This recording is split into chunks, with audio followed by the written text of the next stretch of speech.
You're tuned in to Around the Lens, the internet's only live streaming roundtable discussion podcast, featuring Zach Roberts, Ron Hamilton, Travis Keys, and your host, David J. Murphy. Hello and welcome to episode 174 of Around the Lens. I'm your host, David J. Murphy. Joining me as always is my co-host, Zach Roberts. Hello, Zach. Hello, how goes it?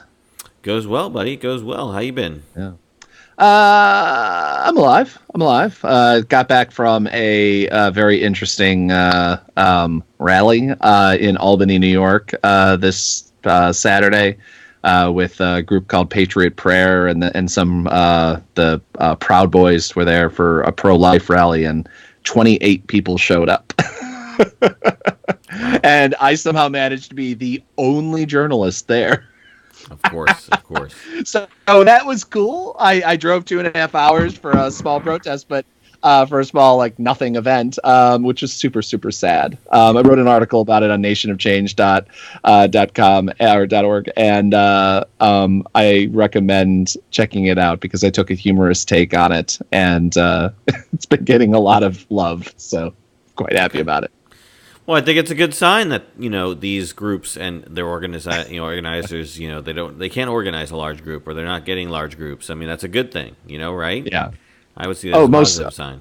Oh yeah, most certainly, especially considering it's against the expansion of reproductive rights in New York State. So it's not surprising that they can't get a huge number. And also, but the sad thing is that the leader of it, a guy named Joey Gibson, traveled all the way from Portland, Oregon to for this event and brought a bunch of people with him. And so, yeah, I titled the piece, Joey Gibson's Very Sad Day in Albany, which, mind you, anyone who's been to Albany, it's usually a sad day.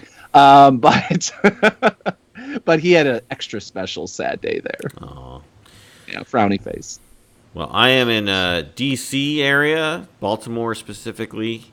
I'll be here for the next 6 weeks, so if you are in the area, if you're a former panelist or guest or someone who wants to be on the show or meet in person, let me know. I'll be out here, happy to engage with any fans or fellow visual journalists. Or if you're just a stalker who really love the show, Sure. And you want to meet him in person, the way that Andy Warhol's and anyway, but I'm staying at the room.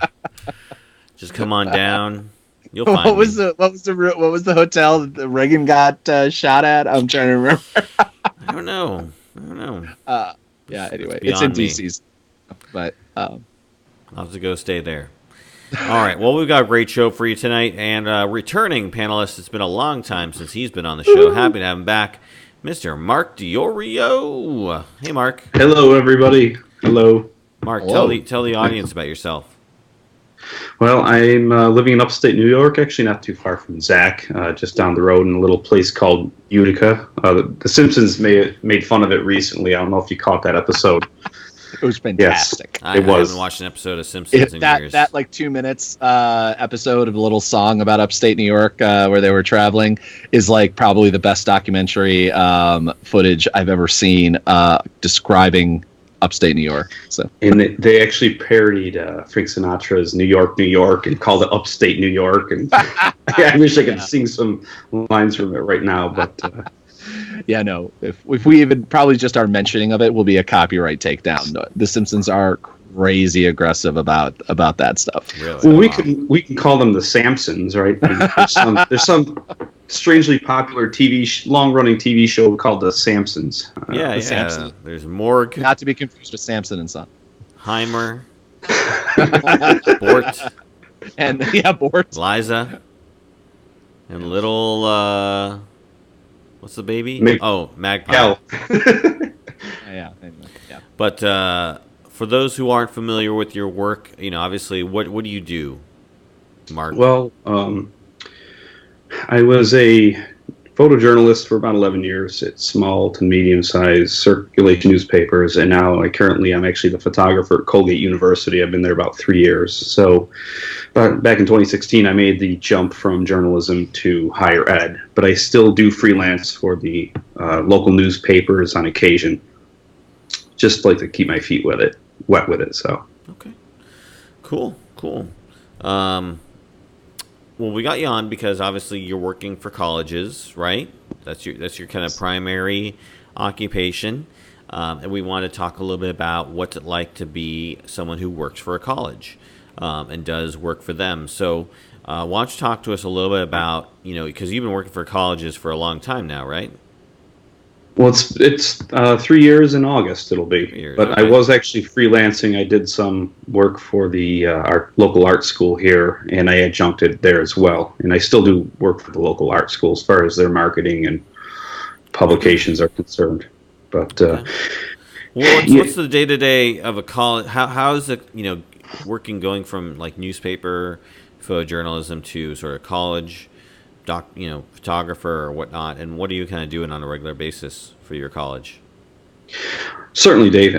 Well, it's a different kind of stress, not quite as stressful as a newsroom. We do have deadlines, although they're a lot softer than newspapers. Only on occasion I've got to do a quick turnaround of an hour or two for photos, but it's actually not very common. And a lot of times I might have a week or two or even a month to edit the photos. But it's a different kind of stress in the sense where I'm working on a lot more projects at given time. This year we celebrated, and we are still celebrating our bicentennial year. We are going to have a new website put up. Commencement is this week, followed by they're going to have an all-class reunion. So they're actually inviting all the classes because it is bicentennial year. Wow. And then we just redesigned the magazine a couple editions ago. So it's always a lot more projects going on. But the deadlines aren't quite as critical as they were with newspaper. And actually, we do a lot more long-term planning at the university level than we did at the newspaper, I'd find. I mean, because if the newspaper is so short-staffed, we would only plan for, Sunday centerpieces maybe 4 or 5 weeks in advance. And here we're talking about projects, several months down the road, a year down the road, 2 years down the road. So, right. Yeah. Is it kind of like the same thing year after year, or is there, a lot of opportunity? Is there opportunities for creativity and trying to? Are there new things, or is it kind of like, okay, we're doing commencement again, we're doing this again, or how's it sort of pan out? Yeah, certainly. Well, there are a lot of the obviously repetitive events that happen year after year, but we are always trying to. I'm always trying to photograph things from a different perspective. I don't like my photos to always look the same year after year. So I'm trying to challenge myself and change up my eye a little bit. Of course, technology, as it progresses, certainly adds to the our toolboxes, and not to spoil it too much, but we're going to talk about drones a little bit tonight, and we just got one in the fall, so a lot of our photography lately and our video footage has been based on that, and it's trying to give a different look to the same repetitive events, but then also try to go after events that we haven't shot in a long time, or new ones. We're constantly getting new ones on campus as well, so. Okay, cool.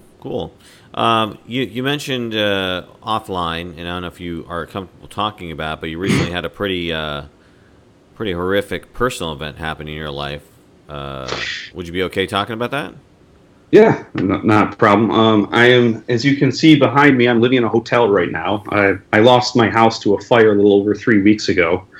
And so this past weekend, I've just been getting caught up on my laundry, doing massive loads of laundry with a cocktail of vinegar and baking soda, and trying to get the smell out of everything, the smoke smell, which is having various degrees of success. I think I'm going to have to throw a lot of things out and just buy a lot of new stuff instead. But we'll see where it goes. A lot of my belongings got mainly just the water damage, because the apartment above me got the they got all the fire Okay. below. It's just I had literally had thousands of gallons of water pour through my apartment and Wow. into the basement where I had a lot of things stored. Unfortunately, Oh, jeez. so it's don't nobody died, nobody got hurt. So it could be worse, but it's certainly a life changing. It's a hiccup in the road right now. Right. But Ha- maybe in a year time I'll be I'll be beyond this. yeah. Well, I hope there's some insurance settlement or something coming down your way to help pay for, everything. But obviously, when stuff like that happens, of course, we think about our archives, right? And our equipment. Was that stuff? Were you able to salvage your archives or your equipment? Well, actually, when I learned that the house was on fire and there were literally flames shooting out of the second floor windows of the upstairs apartment out of their living room, after I determined that nobody was upstairs, or I didn't think anybody was at that moment, I ran downstairs and I literally grabbed. I have two sets of hard drives. I have a set that I work off of on my desk. I have a set that's in a fire safe, and after this, I'll probably get a third set as well. And I literally took all the hard drives that were on my desk. I bear hugged them, threw them on my laptop, and went running out of the house with them in my hands. Wow. Um, the hard drives that were in the fire safe. Of course, I didn't get fire in my apartment, but I got a ton of water, destroyed or damaged just about everything I own. Oh, jeez. The fire safe at least kept that stuff off the floor and kept it dry. So, everything that was in the fire safes was bone dry, where everything outside of them was soaking wet. My camera equipment, largely for the most part, the expensive stuff was in either the trunk of my car or was in Pelican cases in the house. Okay. So I was able to get my car out of the garage, get the car down the street, and grab a Pelican case out of my basement before I decided not to go back in the house for anything else. So that stuff is saved, although a lot of my light stands, a lot of light modifiers that I have, soft boxes, Octabanks, some other less expensive strobes, those of course did get wet, and basically a lot of my lighting gear right now is moldy or rusty. Oh, So, jeez. Well, do we need to start a GoFundMe for you to get you new lighting? no. I do have insurance policies, and I'm waiting for them to tell me, what they're going to come up with. So, Was it one of these insurance policies we always hear about? You should be getting on your equipment was it called the Moat Marine or something like that, or I don't know, the at sea some sort of insurance policy. I'm not really sure. Yeah, I know what you're talking about, but this was a fire, so I don't think that they can declare it as a flood, because technically there wasn't water coming through the house from a river or a levee or something like that. But Right.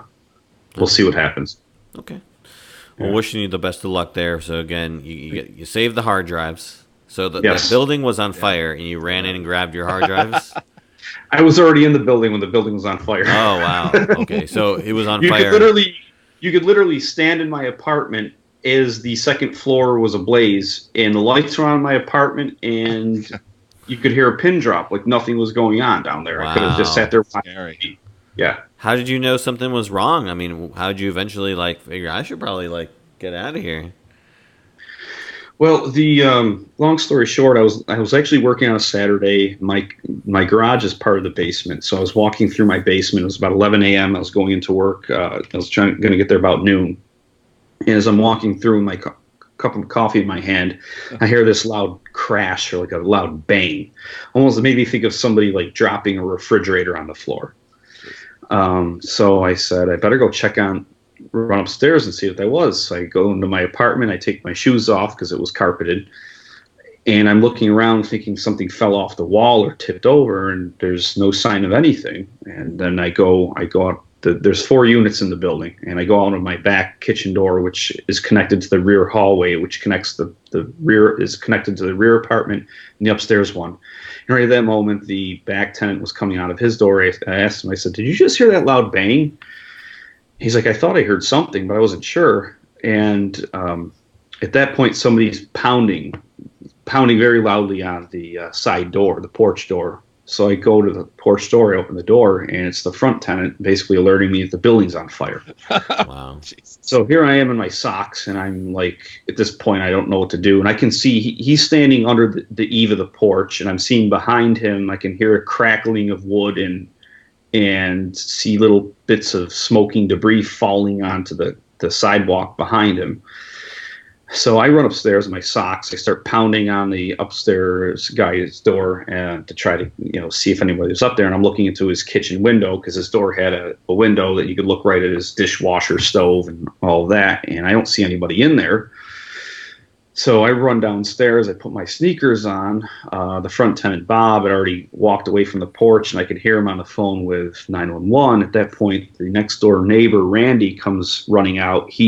He's out on the sidewalk, and he looks through the porch door, and he's screaming. He's like, "You get everybody out of there. There's flames shooting out of the upstairs."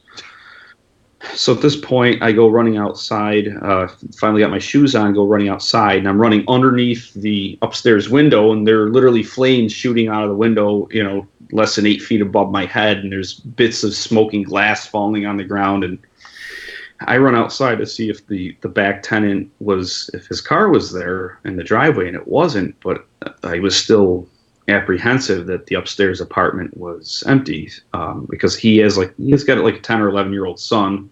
I don't know if he's leaving the kid home. I don't really talk to the guy that much. So I go running back into my apartment, and I grab this dinky little fire extinguisher, a kitchen fire extinguisher. Like, I'm really going to go put that thing out with this. And I run up his back stairs again, and I start smashing his window with it. And I bust part of the window out, and I yell in the apartment. I said, "Is there anybody in there?" And I didn't hear anybody respond back. At that point, it just dawned on me. I said, I don't know. I don't have, if somebody was yelling back to me, I might try to run in there right now, but I'm not hearing anything. I should just get myself out. So at that point, I ran back downstairs into my office, grabbed my hard drives, my laptop, down through the basement, opened up the garage door, handed my laptop and my hard drives off to the one of the other tenants. I said, "Go put these in a safe spot." I got my car out of there, ran back into the basement to grab my equipment case with my 2 camera bodies, and then came outside and just watched the house burn as we waited for the fire department to get there. Volunteer fire company on Easter weekend, I might add. Hey, working hard. Yeah. And also during that whole ordeal, you were documenting it, right? You took pictures, you were covering it, so you can't turn off the bug. I was taking photos with my cell phone as flames are still shooting out, and right as the fire department rolled up on the scene, before they even got water on it. So yeah. I did pause for a bit because I was frantically trying to call the guy upstairs because I wanted to make sure that his son wasn't up there for any remote chance. I did finally, after about 6 tries trying to call him, I texted him. I said, "Call me back immediately." He called me back. My first question was, "Is your son with you?" And he said, "No." It's just like the seconds seemed like they took days. Yeah. And I'm like, "Where is he?" And he just paused because he didn't know what I was asking yet. He's like, I'm like thinking, just tell me something. And finally he said he's with his mom for the weekend. He's like, "What's up?" At that point, I sighed, a big sigh of relief. And I said, "Your apartment's on fire." I said, "There are flames shooting out of your living room window." Jesus. And, he started to panic on the phone. He said, "What about my cats?" And I'm standing across the street looking at this as the fire department's finally getting water on it. And there's still flames shooting out of the front part of the building. I said, "I got to level with you. I don't know that your cats are coming out of there." And sadly, he did lose his cats. Oh, jeez. But sucks. Well, you made it out okay. You're alive. I you am. Got your stuff. You got your archives. That's great. Still smell a little smoky. Yeah. Zach, if your house was on fire right now, what would be the first thing you would grab? Oh my God. Well, my dog. I guess I have to say.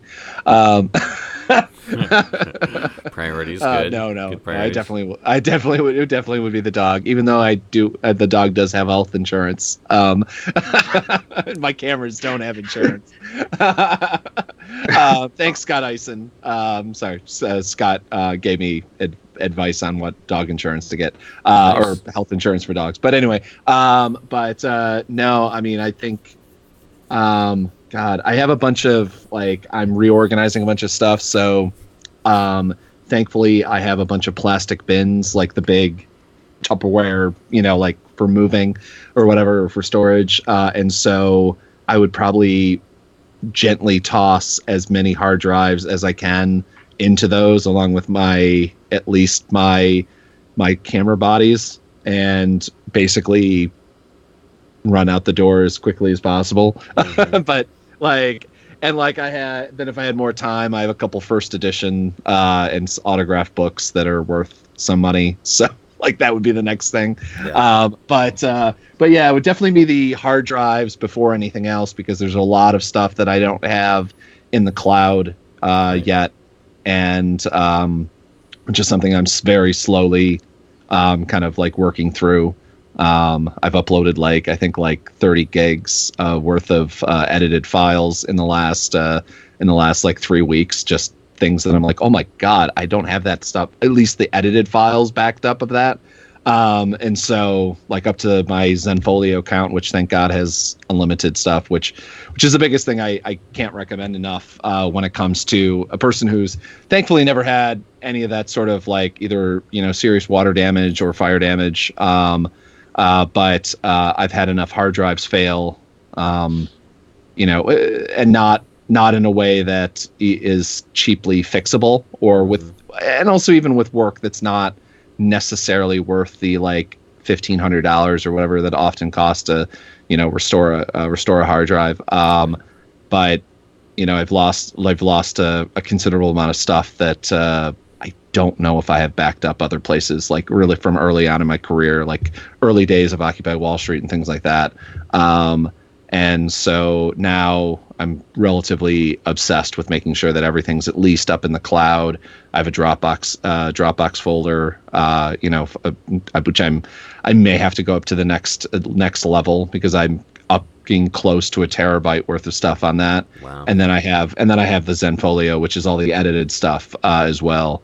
But yeah, that the shorter answer again is that I'm looking at all the different. I'm reorganizing things, and I've been looking for files. So some of my hard drives are over there. Some of my hard drives are back there. Some of my hard drives are around here. So I'm nervously thinking about that now, and I'm like, oh, this is not good. But yeah. Is the Dropbox for photo and video, or just another place for photos? The Dropbox is for. The Dropbox isn't backup in the way that my Zenfolio thing is, which is Right. If I lost everything tomorrow, at least there's a record of my career, Yeah. sort of thing. At least I can go, these are the photos that I sell continually, and I don't think that career-wise I'd be too hard up if I lost everything. It would just be a, kind of personal legacy and personal career stuff where I have longer-term projects that I'm thinking about, I have a ton of video recorded. Sadly, a lot of it's on mini DV. And I haven't been able to redump it. That's actually one of the biggest. I had everything digitized from a 3-month-long project in Alaska, and then the hard drive died. Oh, jeez. And since I was dead broke, I didn't have the money to back up, a terabyte's worth of stuff, either digitally or, in the cloud or on another hard drive. So when that hard drive died, literally the documentary project just failed, because I didn't have the money to digitize everything. Also, then the camera died. So that was the thing that I digitized. So it's literally a 3-month-long project that I worked on in Alaska. It's all on tape. And God only knows at what, they're sitting in boxes, so they're fine. But, mini DV tapes don't last, the way that raw files from, whatever on a hard drive can be backed up and that sort of thing. So at some point I gotta buy another camera, a mini DV camera, find one of those on eBay or whatever. Or you can get them cheap.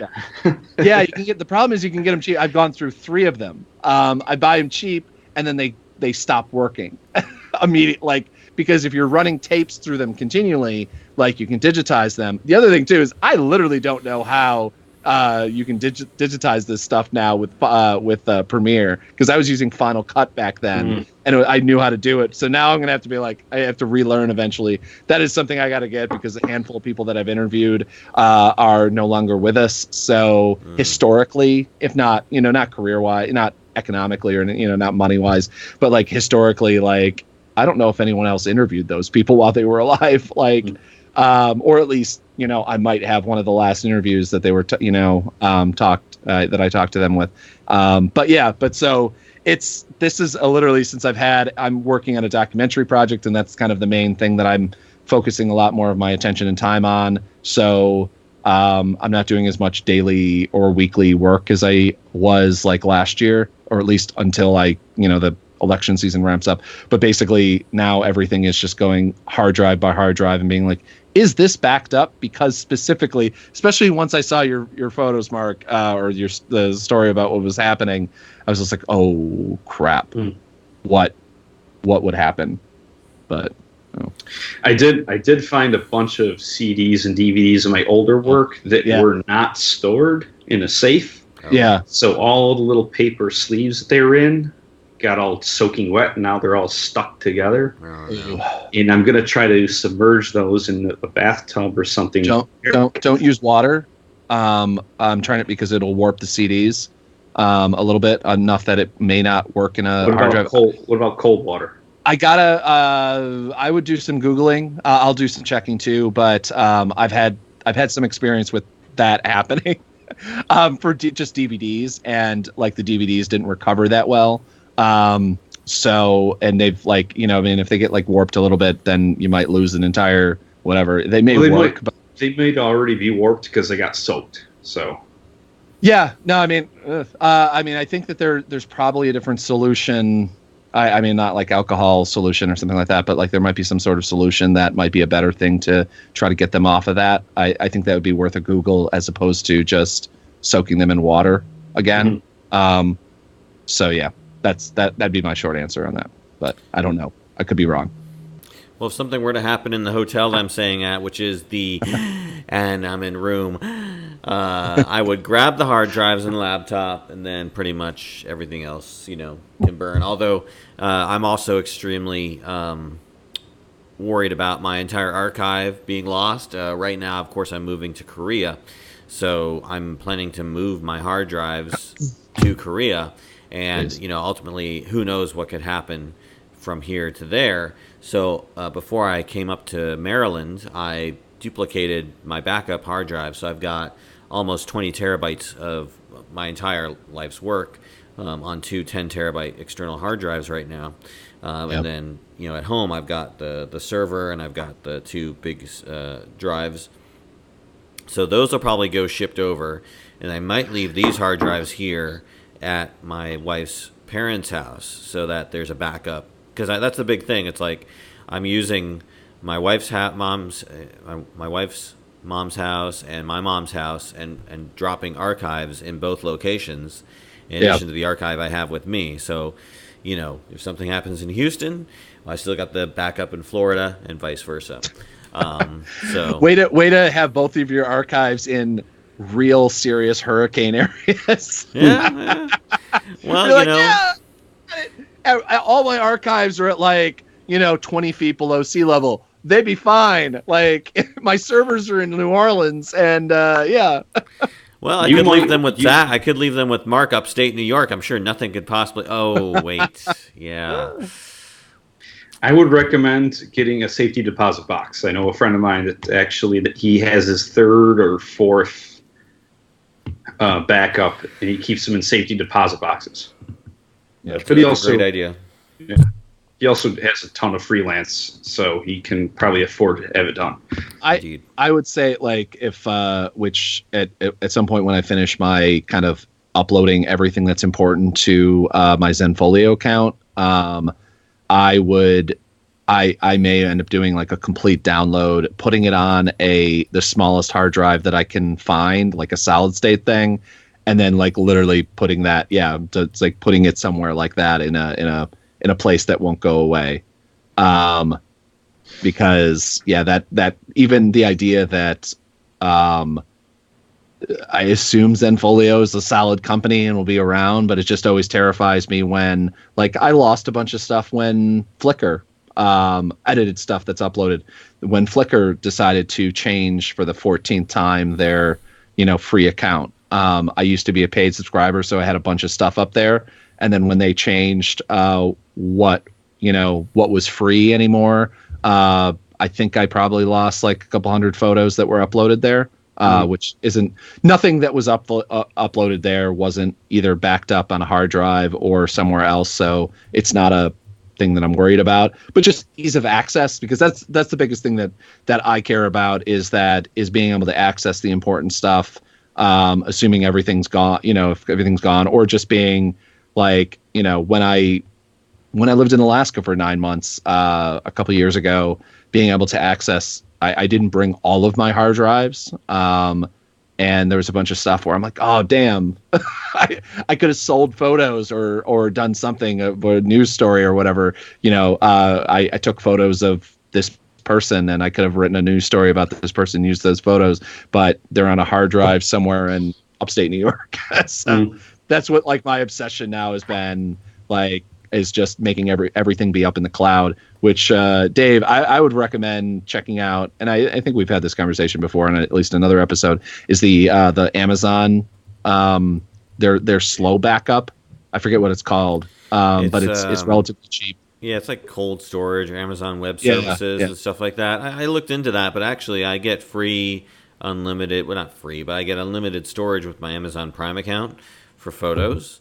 Oh, yeah. So I'm good. I can't back up my video, but that sort of long-term slow storage, you still pay for that, like by the megabyte or however they charge. I mean, the prices are reasonable, but I've looked into it a little bit. It's kind of a hassle to set up, and it's just as long as I can at least back up my photos, and then I back up all my video onto like I said, external hard drives and stuff like that, I'm okay. Yeah. But let's talk about, again, if I was at the house, so of course I get the hard drives and the computers out first, then the children, then my wife. No. Wait, you have a dog. The dog. Well, the dogs and the cats. I mean, honestly, just open the door and they'll walk out. It's they're not going to stay in the house if it's burning. They're smarter than that. At least the cats are. The dog will just say, "Hey, girl, want to go for a walk? Want to go for a walk?" And now, of course, I'll pat her down, get the fire off for. Your dog's ears just perked up right now, like somewhere. Right? Like, indeed. Wait, he said walk. She sensed it. But of course, yes, the living beings would be escorted out of the house first, and then of course I would grab the hard drives. You hand each one of them a hard drive as they walk out. That's right. There you go. Put your make yourself useful, and then of course I mean, I've got books of DVDs, and what I do, I've been obviously doing this for 20 years, so I've got hard drives on top of hard drives on top of hard drives over the decades. Starting from like 250 gigabyte hard drives all the way up to 10 terabyte hard drives. Yeah. So I've never sold it. I don't know. Have you guys ever sold an old hard drive or anything? I mean, no. Yeah. Like, I mean, I'm digitally hoard all my old hard drives. So, if I ever need to revert back up to anything, I can pull from those backups as well, which I actually had to do one time because I had transferred all my stuff onto one hard drive, and then my son dropped that hard drive and it killed the hard drive. But thankfully I had all of the backup, on all my other hard drives. So I was able to recompile, but it was pretty scary there. That made me cringe. And I turned my head to the left and I'm looking at a hard drive that is dead. Yeah. That I still keep because it has stuff on it that I know that I don't have anywhere else. Yeah. And from like 2010, when I was covering Occupy Wall Street and a bunch of other things. And so I know that there's stuff on there. The hard drive, I can't access it, but I know it probably still can be. It didn't get a drop. if there wasn't a water damage issue, it just stopped working and stopped connecting. So it's more than likely just a case issue or a power issue. But I don't have the technical where-how or right at this moment the give a care to to spend the week learning on how to do it. Well, it's an external hard drive in an enclosure, right? Yeah. So just take off the enclosure and you get one of those hard drive readers. And Yeah, no, I mean, I literally have one of those. It's just one of those, I don't need to access it. I have everything I know that I need to have off of it because I just have a vague idea of what's on there. But it's just one of those, I have that one, and then there's 3 other hard drives in the other room in boxes that don't work. But I'm hopefully one day, I hit the lotto or something like that, I can just ship them off to a recovery service. And right. There you go. Yeah. I tell you, if solid state hard drives were more affordable, I would back up everything onto solid state because even traveling with these brand new regular hard drives, external 10 terabyte, I'm just extremely nervous because I have them in my carry-on luggage and it's they're in this rolling bag I have, and every single time it rolls over anything, I'm a little nervous. Yeah. I tell you, I can't recommend these G drives. Apple used to sell them. I don't know if they still do, just in their stores. They're either terabyte or 2 terabyte, $60-$70. So they're about the same price as a cheap, Western Digital hard drive. They're maybe a little bit more probably than you can get at Target or something. But they're freaking fantastic. I have to find wood to knock on wood. I've never had one fail. I've never had the connections fail, which is the biggest thing. I used to buy Lacey Rough, the orange, these guys. Right. These I've had nearly every single one of these hard drives fail. Yeah. I've ever bought. Every Lacey that I've ever bought, except for one that's right there, has failed. And it's always been the connections. The only connection that works on this is the mini USB at this point, which is not enough power so I have to literally, if I want to work on anything that's on this hard drive, I have to drag it over to either the computer or a different hard drive to actually work on it. And so I know Lacey, everybody swears by I will never buy another Lacey. If somebody gave one to me, I would trade it. But the G drives, they're worth they're the only hard drives that I would say are actually worth every penny that they cost. And they're not that expensive anymore. So yeah. I just know that, these hard drives are going to fail. So it's thankfully hard drive size specs have increased every year. So I just use that as an excuse to upgrade my backup. I think they've got 14 terabyte hard drives now. Yeah, so it's pretty amazing. Freaks me out. That freaks me out way too much. The idea of having that much information on a hard drive, oh God, no. I have to do a reconsolidation, and my plan in the next year is to have everything reorganized that's on all the hard drives, but literally keep every hard drive that I have as they are now. Just be able to be I shot those in 2019. Mm-hmm. I can plug that in. And just everything that I shot in 2019, except for my comicbook.com work, that's for you, BA, off in one other section, and then and then just go by that from then on, because that's what I do now, is that I buy portable hard drives, 1 terabyte or 2 terabyte hard drives, work on them until they're filled up, and then put when I started them, September 17th, 2017. So I know that until then, that's everything September 2017 until the new hard drive that I have, that's what it's covered. And then that stuff goes on a larger hard drive that I keep at home. Mm-hmm. And that's my kind of cheap hack together backup plan that I use. It's certainly not the best plan, but especially considering all the hard drives are kept in the same place. But I always have, the best part of it is that I have the work that I've done for the last 6 months or 3 months or whatever with me at all times. So, when I'm, if I go to Atlanta and I'm stuck there for a month working on different projects, and somebody calls me up and says, hey, we want, a file of this, I can be like, here you go. I got it. So Yeah. more than likely, at least. So Yeah, get your 14 terabyte hard drive here for $500 on Amazon. that just makes me cringe. Like, just the idea of how nervous that makes Yeah. me. Well, again, I mean, even if I were to back up my stuff and upgrade, I'm keeping the old ones, on a shelf. And like, for instance, we're moving everything, and it's just, I have so many hard drives over there. It's crazy. I was just looking at them all. It's like there's probably at least 20 external hard drives, not to mention probably another 20 mini hard drives. Oh, there you He's go. filled with Yeah. hard drives right here too. Oh my gosh. But Dave, just let me ask you, do you plug them in every so often? Because you're supposed to do that, I've been told. We are? Oh, geez. Well, no.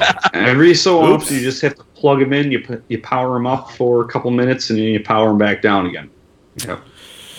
Nope. I have a hard drive from 2005 that's like 300 gigs or whatever the tiny thing is, and it has, as far as I can tell, it has all of my work from when I did a road trip across the country, 14,000 miles around the country with my D70.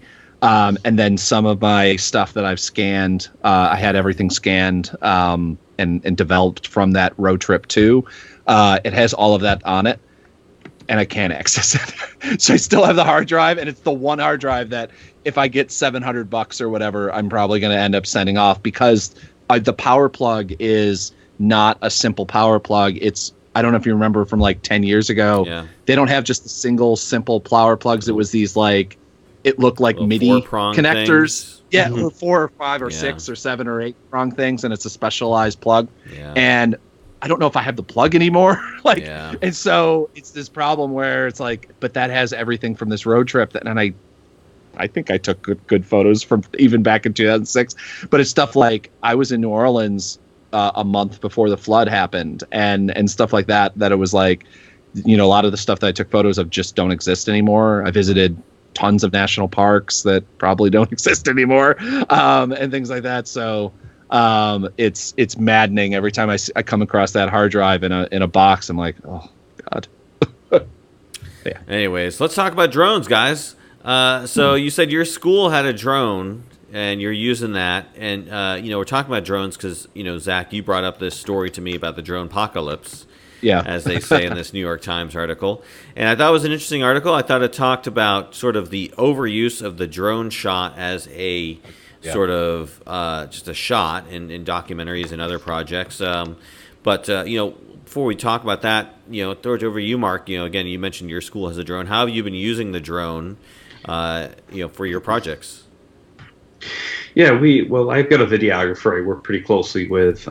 So we will go out usually as a team at times. We both have our Part 107 license, and we have an Inspire 2 with a Zenmuse X4S, or is it the X5? I always get a little fuzzy on the camera, but we've just been doing a lot of kind of scenic shots because we're on a really beautiful campus. It's seated along a hillside. We get these amazing autumn colors that you only see in upstate New York.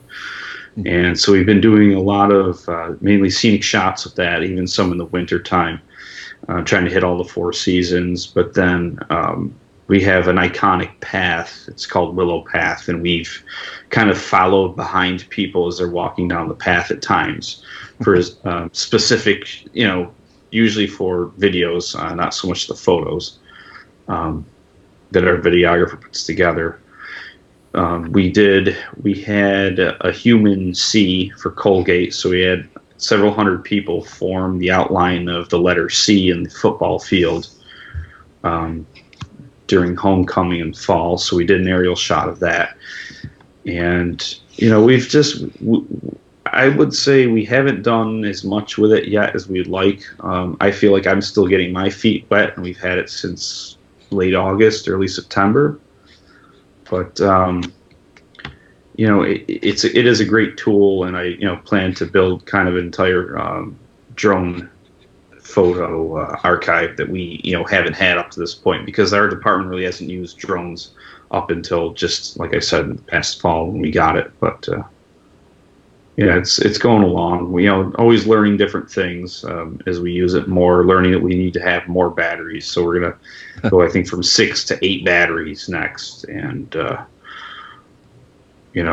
I do have to do some aerial photography of the campus, possibly as early as this week if the weather breaks. But it's actually photography that we're going to need something more like a helicopter. So I actually have to call a helicopter pilot tomorrow and check on Thursday to see if they can take us up over not just the campus but also the village of Hamilton. Just because the thing with the drone is you're kind of limited to the lenses that it fixed focal length lenses a lot of times, and I need something that's going to be compressing the space a little bit more from a higher distance, probably much higher than the 400 feet, probably closer to 800 or 1,000 feet, I would imagine is what we're going to need for this shot. And we just didn't have the time. You have to apply for a waiver within a minimum of 3 months from the time that you need to do it, and we just don't have the time for that. We need to get the photos of the campus in springtime with the helicopter. So, I mean, also a helicopter, like, that's better. I mean, that would be hardest, and I don't really. Always is quite known, but I don't like to fly. But I mean, if you want me to come down, I'm more than happy to come down and shoot that for you, man. Like, I would actually shoot that gratis. I haven't hung out of the side of a helicopter ever, and it's been one of my dreams. So, give me a call. Zach's eternal quest to shoot photos from a helicopter. Yeah. I mean, it's, yeah. Zach, you brought up this article, about the drone apocalypse. So talk to me a little about, kind of what you thought about this and why you thought it was, important to bring up. Well, I mean, I watch a lot of documentaries.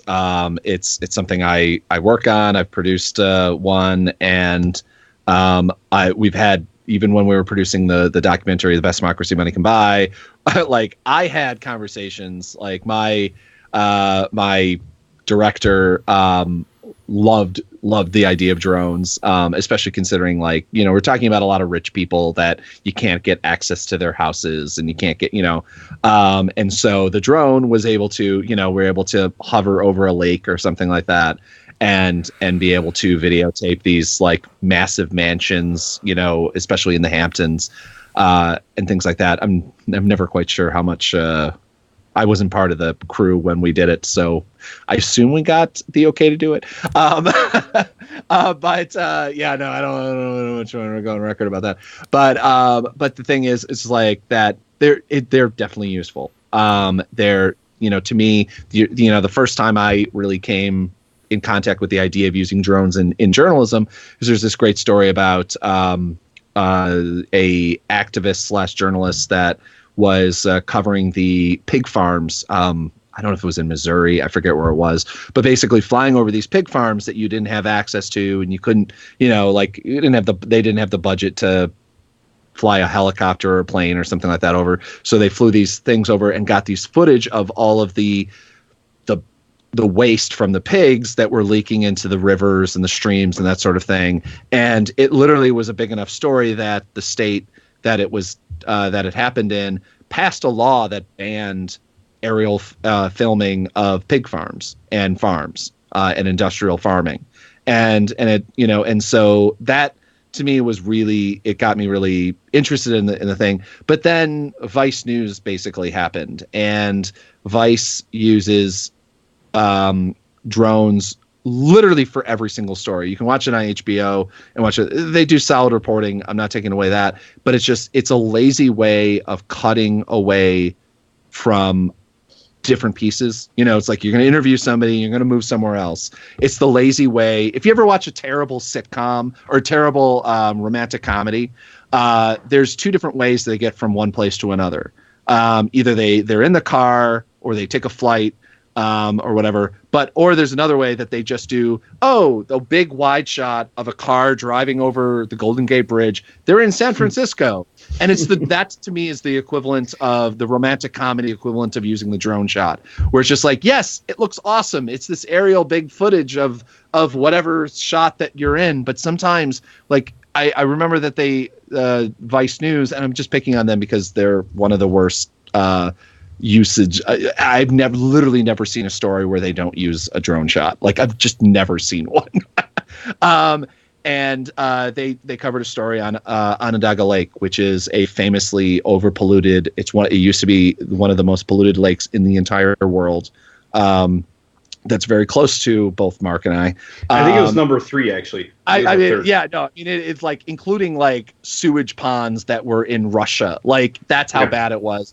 And it's cleaned up. And I'm putting, for people listening on audio, like big quotation marks. And they interviewed Honeywell and things like that. And that were one of the biggest people that pumped waste into it, but whatever. But it was gratuitous. They kept cutting to every time that they just were talking to somebody for more than 30 seconds. They cut to these aerial shots of drone shots of the lake.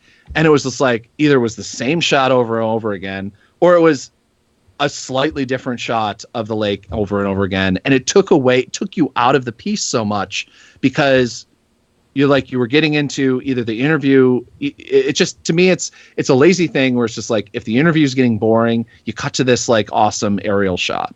As a camera person, that's cool. Like I love when they cut to cool photography or videography. That's great. But if that to me is just lazy editing. And this is something that this piece kind of talks about in the New York Times.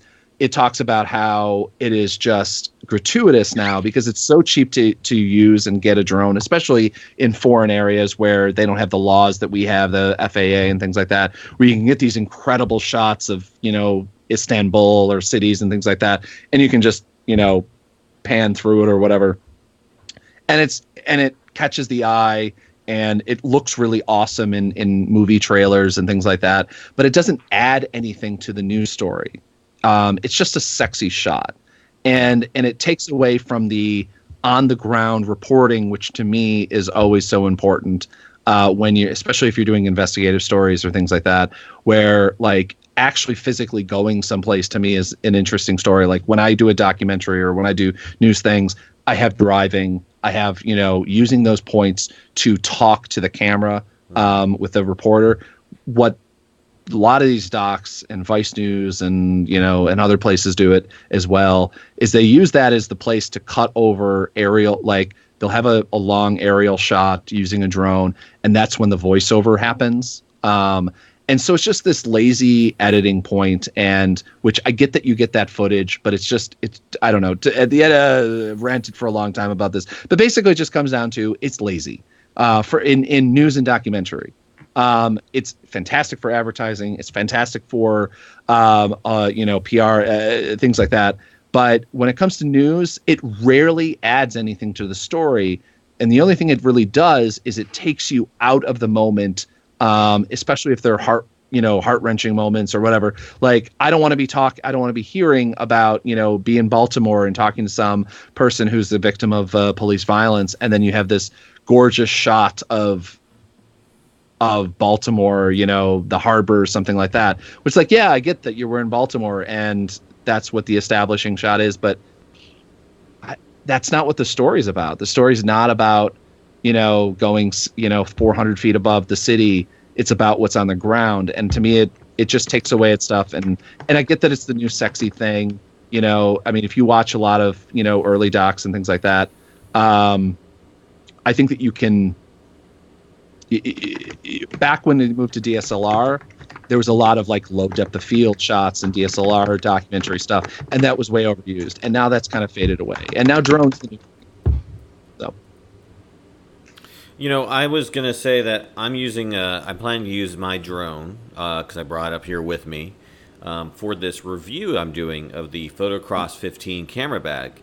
But I'm not using it arbitrarily. I mean, the Photocross 15 is kind of like more of your adventure style hiking camera bag. It's a backpack and it's meant to kind of be out there. So I'm planning to find a region of the area here that's not hindered by any sort of aerial restrictions, where I can fly the drone freely. And good luck. DC area. I mean, obviously I'm gonna have to get a little further. I'm trying to get to a park, or I'm trying to get to a wooded area that isn't like a federal park, because I know you can't fly the drones on federal property. But I'm going to try and find some sort of wooded area that's not in, again, it's not within 5 miles of an airport. And yeah, I'm going to try and fly the drone, but it's meant to get like establishing shots, just a super establishing shot of me hiking with the backpack on through the woods. That's that's the point of the shot, and it's not something I'm going to be overly using unless perhaps I find a lot of beautiful vistas, and perhaps I want to get the drone going over the lake shot while I'm walking across it. That'd be nice. But again, whatever it is, and it'll only be again a fraction of part of the actual review. But I think obviously we're seeing drone work in everything nowadays because it's so easy, so accessible, and it's so cheap to get those type of shots. We're not Mr. Moneybags like Mark Diorio here, who can commission a helicopter, fly for the college. It's not coming out of my wallet. I know, right? And before you do that, because of where you are, you might want to consult skyvector.com and look at the airspace and what else might be around you as far as towers and other obstructions. Well, I use the app before you fly. Okay. That's what I typically use. Is that different from SkyVector? Is that you're probably if you haven't studied SkyVector or aerial maps or sorry, I'm just spacing out right now the technical term for it.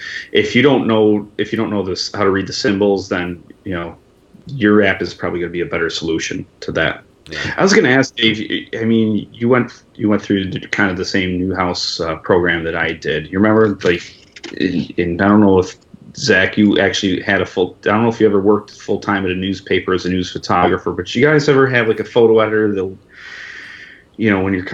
when you're both rookies and they literally take the wide lens out of your camera bag for a week and they say, you got to shoot with your mediums or your primes or your zooms. And we're not going to let you shoot with this wide lens for a week because we want you to stop using the damn wide lens so much because you're finding that like 90% of your shots were that wide lens. You guys ever go through that?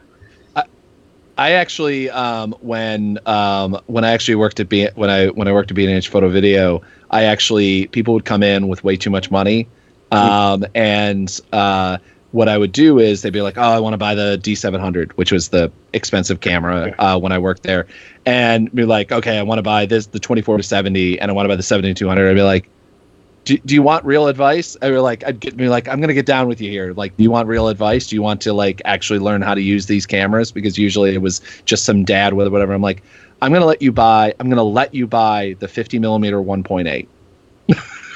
And what I want you to do is next time you come in, you're gonna show me your best like 10 shots, and then I'll let you buy the 24-70. And then I'll let you buy the next one. And so but that was my way of like, and it was just like hilarious because it's like, I'm like literally like cutting down my sales. I'm B&H. I'm sure if they ever heard that, be like, oh my God, how much money did we lose? But they loved it because they were learning. So that's why they fired. Yeah, they fire you? No, they fired me because I never came back to work after a vacation. Because I burned that bridge so that I would never go back to B&H. So that I would stick with my photojournalism career. I didn't want to become one of the people anyway. But it is, to me, it's, I agree with you. That was just a long anecdote to be like, yes, that's something I used to do to a lot of people. Yeah, and I basically asked about the wide lens comparison here is because I want to use that as a segue into my thing about drones is drone is kind of like the new wide lens. Yeah, it's the new toy in the bag, and you can do all this crazy stuff with it, which is great. But at the same time, just like a fisheye lens or ultra wide lens, or even going way back here, I'm going to date myself a little bit. The DVX 100B when I was filming my alligator hunting in Florida. I love that 24 progressive frame rate, because it looked like film. It didn't look like video. And everybody liked the 24 progressive frame rate for that reason. Their video no longer looked like, Sony, or no longer looked like soap operas. Didn't look like video anymore. So what ended up happening is once they put that that capability into the hands of everybody, just because they brought the price point down. Because before that, only filmmakers with huge budgets could actually afford the cameras. They can give you video with that look. Yeah, not Suddenly, interlaced, everybody was doing it. Everybody was using that, and so you have all these videos that look like film for that reason. And it's the same thing with the drone. The drone, it's an incredible tool, but again, it has to have its time and place, and it has to be used widely. I don't know if you remember, Dave, you weren't there, but Zach, I don't know if you attended. You were there with me at the Northern Short course earlier this year. Yep. And I forget, I want to say it was the little seminar they're giving, the little talk they're giving on drones, but it could have been another one where they were doing a video piece, and they're showing a video piece about this guy that lost a child.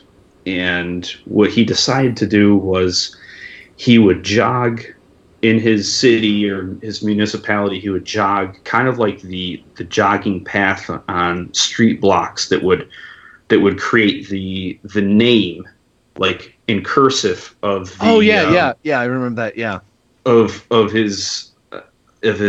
his child's name. And then he started to get requests from other people who had also lost children, to run the path of their name. It made sense. It made perfect sense to follow him along with a drone, because it kind of then gives you that perspective of his jogging path from way up high above, because he's obviously jogging the outline of the name in like city blocks or some sort of running path when he uses his little GPS. Mm-hmm. But to your point, you shouldn't have 20,000 drone shots of Onondaga Lake from very slightly different angles, or just the same shot recycled several times over. Something that it must have been instilled in my mind a long time ago, either through a photo instructor, but something that kind of stuck, and I actually carried on with me. One of the few lessons I remembered from my instructors screaming at me at Newhouse. No names mentioned here, but everything you do, make sure it's deliberate.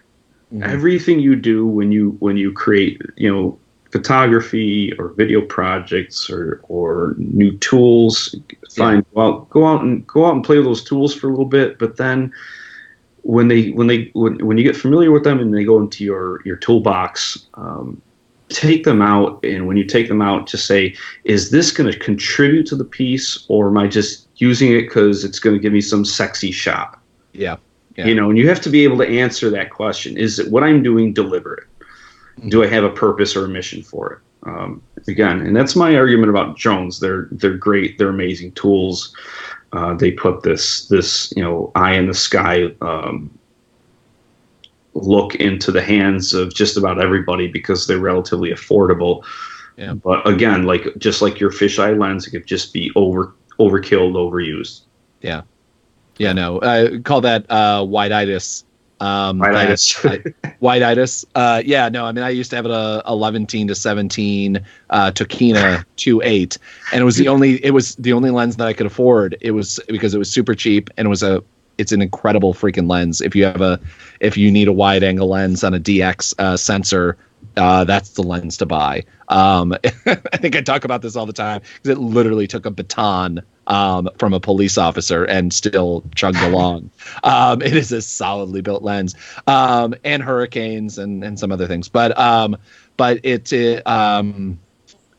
is most certainly the problem, where it's just like, if you're not able to walk out the door with just one of your lenses or something like that and shoot an entire story, then you're kind of getting getting a little lazy on it. And I've actually done that sometimes when I notice that I'm doing something that I shouldn't do too much or whatever. I mean, rarely somebody will point out something like, you're shooting a lot of wide, or you're shooting.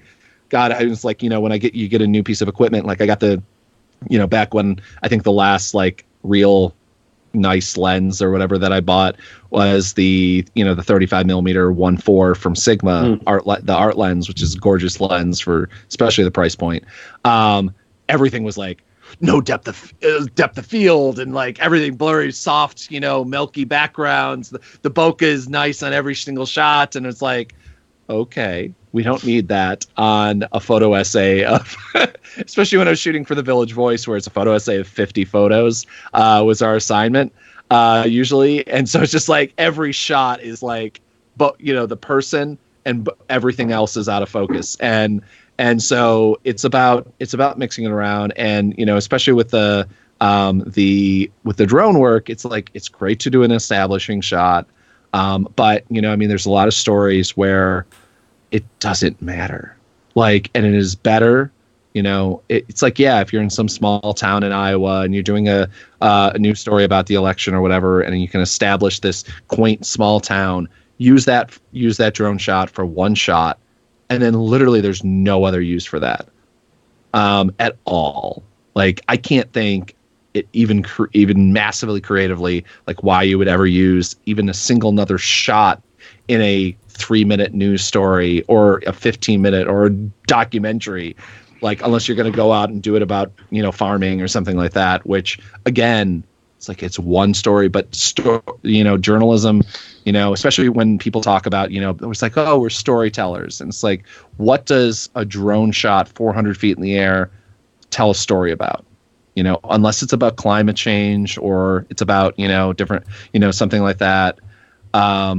It doesn't tell anything. It's stories are about people or about things that are usually on the ground. And so as more and more people get drones and more journalism out, local news stations or whatever get that, I'm sure there's gonna be a big arc of where everybody's using it. It's all the time. And then again, everybody figures out, okay, the drone can stay in the trunk of the car for a while. We don't have to use it on every story. We'll go back to the ENG camera that's on the shoulder or the DSLR or whatever. And yeah, it's another one of those things where it's like, we're going to have to deal with this, just like how it was with, a bokeh, this short depth of field and everything like that on documentaries, when everybody switched over to either DSLRs or the Sony Nex cameras that, use, you can use lenses on or whatever. But that's nice and all, but it's like, it's great to see finally people are starting to use different cameras, different lenses, different ideas when they're interviewing subjects and things like that. And it's not all just this goddamn same look because of this new cool piece of equipment. So yeah. To go to your question about being restricted on using anything, I've never been told I couldn't use a lens in my personal professional life, except for when we had exercises in school where they said, hey, use just your 200 millimeter, use your 50 millimeter, and then shoot something and be creative. But even then, it was just for like one assignment, one time. I've sometimes restricted myself just to see and push my own creativity, or sometimes I'll get a new lens. Like, for instance, I just ordered a 30 millimeter macro lens, micro four thirds for my camera kit, because I didn't have a macro lens before. So that'll probably encourage me to shoot macro stuff. But no one in the professional world is ever going to tell me I can't use anything I don't want to use. But what's funny is I've been using my phone quite a bit, especially for video work. I'm trying to use my phone more and more for like shooting videos and editing videos as well. And I found that very capable to the point where, I can do a lot of simple video work on my phone. So, but anyways, we have reached the end of our show. A lot of great discussion had by all. Not everything we were going to talk about tonight, but that's fine. We talked about a lot of great stuff. I want to thank you so much, Mark, for being on the show tonight. I truly appreciate it, especially after everything going on in your life, and coming to the rescue there and getting headphones on short notice. Very appreciated. Anything you want to throw out that we should check out before you sign off? Like markdiorio.com? Yeah, you can. If you want to, you can check out markdiorio.com. I haven't updated it in a little while, but none of us have. No one ever updates their website in a while. I actually just have. So. And what website is that, Zach? I had Dave. Yeah, but yeah. Yeah, what's up? I gotta check out yours. I haven't seen yours in a while, but My website? Oh, I haven't updated that in a long time. I'm just as guilty as anybody else. But I did update the AroundTheLens.com website. Oh, and there we go. We lost Zach. His camera has died. Perfect timing. Perfect timing. All right. Well, Mark, thank you again so much for being on the show. Truly appreciate it. Good luck in getting yourself back on your feet and getting all your stuff cleaned up. When do you think you'll move into a house again or apartment? I don't know yet. Colgate is actually going to put me up in some student housing for the time being once the hotel runs out, which is next week. Yeah. And probably for a couple, maybe for a couple months, I'll be staying there because I might just save. Well, at first couple weeks it'll be in a dorm, and then after that's going to be in student apartments. So okay, wow, this is Colgate we're talking about here. It's at least SUNY Oswego, so it'll be a little bit nicer. It will at least give me some time to find an apartment, not have to rush into something that may not be suitable. But I don't know what I'm going to do, Dave, because I had an entire basement that I could store, all of my photography lighting equipment in, like my heavy C-stands and all of that. And now I don't know what I'm going to do as far as storing all that stuff. I mean, you can buy a house for like $15 in upstate New York right now, so Yeah. I feel an idea coming on. Two guys in upstate New York. One needs a place to live. Mortgages can be cheaper than rent up here. Oh yeah, no, I mean it's nuts. If I ever had any plans of staying up here for longer than like literally tomorrow, I would consider buying a place. But yeah. Tell you, Zach and Mark, you two should get a place together. It'd be great. You can be roomies. That's a sitcom. I was thinking about moving closer to Syracuse. Yeah. You guys can run the Around the Lens empire and create content. Just do that full time. It'd be great. Now, what's going to happen when you go to Korea? Are we still going to do this? We are going to continue to do the show for right now. That's the plan. We'll just be We'll be doing the show at 3 p.m. Eastern. So if you watch the show live, all one of you, then you'll watch it at 3 p.m. Eastern. And so that's to accommodate the fact that, of course, the crazy time zone differences between me and Korea and the guys on the East Coast and Ron in Hawaii. So that works out best for everyone. Yeah. How that'll actually work in practice, we'll actually see. So hopefully everything works out. But the plan is to continue the show forever and ever and ever, no matter where I go. But all right, well, that's been our show for this week. This has been episode 174 of Around the Lens. Zach, anything before we sign off from you? Please check out the piece I just put together at nationofchange.org. It should be on the front page. It's I actually, the photos are fun in the only way that covering a sad white nationalist rally can be. And I actually the piece that I wrote actually for the first time in a very long time, I think is actually quite good. Awesome. My writing skill has kind of gone down the drain over the last couple of years, but so that was a nice update. Okay, great. Yep. Of course, check us out at AroundTheLens.com. You can find all the links to our social media, including our Patreon, where you can throw us a few bucks and get all of our content early. I have been David J. Murphy, and for Zach Roberts and Mark Diorio, this has been Around the Lens, episode 174, and we are out.